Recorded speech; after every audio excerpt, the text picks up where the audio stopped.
Hello and welcome to Let's Try It. My name's Emily and today we're going to make our own mini green spaces for you to keep at home or even in your garden. Most importantly, we're going to find out where is the best place for your mini space to grow. So to do that, you're going to need some equipment. So today I've got some soil or some compost, whatever you can get your hands on really. Some gravel. You'll need some sand. You'll need some seeds. We've got scissors, and then we've got some stuff from our recycling, including, most importantly, a milk bottle. So, green spaces, what are they? I bet you've already been in one. So a green space is somewhere that is beautiful, that you can enjoy and do whatever you want in. Green spaces are places like parks, gardens, forests, even your local sports field. So I bet you might have been to one. Green spaces are really, really important for us and our environment.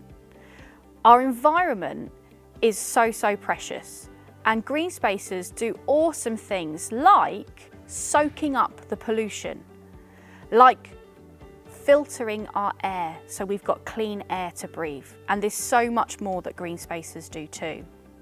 For us, green spaces are not only beautiful, but they're also really good for our mental health and well-being. So next time you're in a green space, think about how it makes you feel. So today, we're going to find out where is the best place for your mini green space to grow. Okay, so we're going to start by preparing our soil. So to do that, we're going to first of all need to go through the soil and make sure there's no lumps and bumps. So it all needs to be pulled apart really, really nicely. This is so that there's plenty of aeration in the soil, because we want the carbon dioxide in the air to be able to get to the roots when we have some, and so the plant will grow really, really nicely. So now we've got that going, we're going to be able to mix some of this gravel in. And most importantly, we're going to need some of the sand.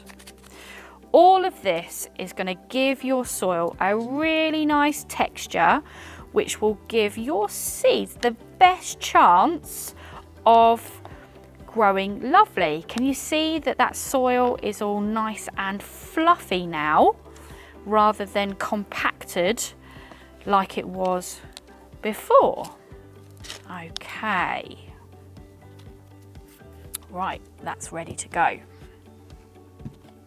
So the next thing we're going to do is make our plant container. So I'm going to choose this box first, and we want it big enough so there's plenty of room for the roots to grow, but we don't want too much container. So let's start snipping all the way around.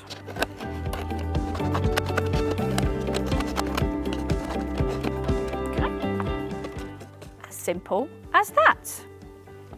So we're now going to fill our container with some of our lovely prepared soil.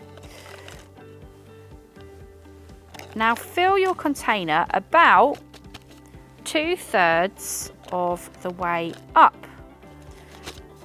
So you'll see this gets a bit messy as you go, so make sure you're doing it either outdoors or somewhere that you can clean up.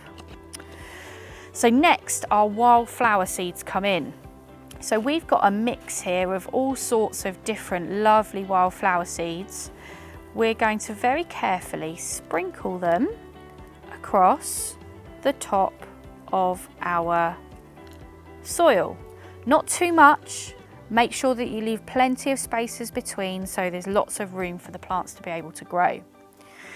You then are going to get another piece of soil and sprinkle it really carefully across the top of your seeds. just covering them enough so you can't see them anymore. That's all you need to do for your planter. The next thing though is to make your own watering can if you don't have one.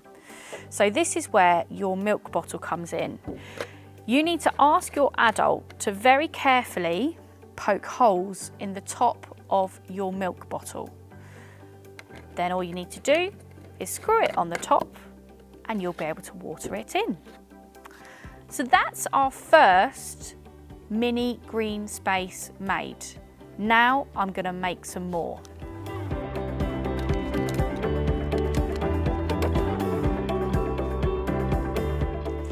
So now I've got all my mini green spaces. I'm going to water them in and I will choose where to put them. The most important thing is to make this a fair test. So only change the location. Everything else is kept the same. So you might want to choose somewhere like a windowsill or outside your front door or under the stairs. Up to you. Somewhere where you'll be able to keep your planter for at least the next 2 weeks and be able to watch how it grows. Once your mini green spaces are out there in the world, you've chosen the right location for them, you now need to look after them.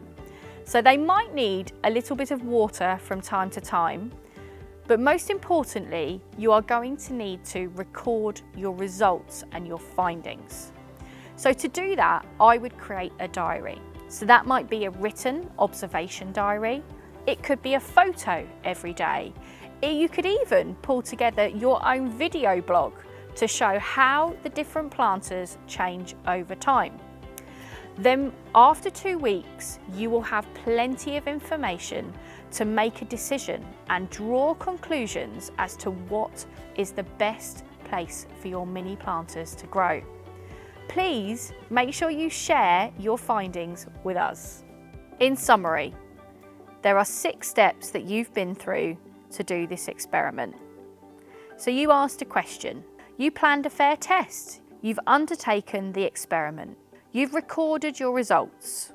After you've got your results, you've drawn some conclusions. And after this, you will share your findings by letting us know how your green space has got on.